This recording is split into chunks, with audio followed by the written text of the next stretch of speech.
করতে হবে, বিচার আমরা চাই। আর আমি আবার বললাম যে আমাদের আইন রক্ষাকারী সংস্থাকে সব রকম সহযোগিতা করবেন। আবার এই নাম্বারটা আমার আপনি সেভ করে রাখেন, এই নাম্বারটা আমার জাহাঙ্গীর। আচ্ছা ঠিক আছে, ঠিক আছে, আপনি ঘাবড়াইয়েন না, আমরা আছি শক্ত, আমরা শক্ত আছি না, আপনি ঘাবড়াই না, আমরা নরমই পড়ি। জয় বাংলা, জয় বাংলা।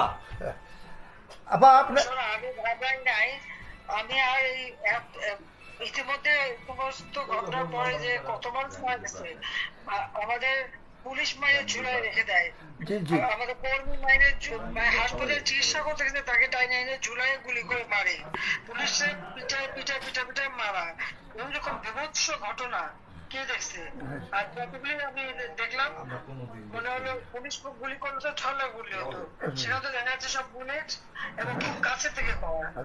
তাহলে আবার বোরকা পরে ছেলেরা বোরকা পরে বেরিয়েছে, নেমেও মানে এই সমস্ত জঘন্য কাজ এখানে হচ্ছে।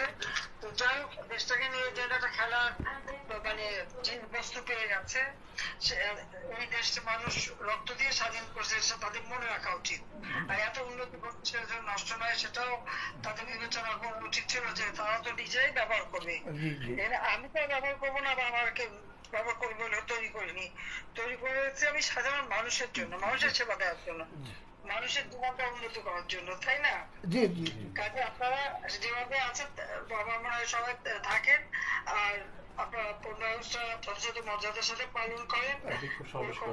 শেখ হাসিনা ভয় নাই, আছি। ঠিক আছে, দোয়া করে নেবা। সবাই তো সামনে থেকে এখন আর আগে বছর না, জি জি জি জি আপা, ঠিক আছে, ঠিক আছে, ঠিক আছে। শেখ হাসিনা ভয় নাই। প্রিয় বরগুনাবাসী, সারা বাংলাদেশের যারা লাইভটি দেখেছেন, মাত্র আমাদের মাননীয় নেত্রীর সাথে কথা বলেছেন বরগুনা জেলা আওয়ামী লীগের সংগ্রামী বিপ্লবী সাধারণ সম্পাদক জনাব আলহাজ মোহাম্মদ জাহাঙ্গীর কবির কাকা, জনাব আলহাজ মোহাম্মদ জাহাঙ্গীর।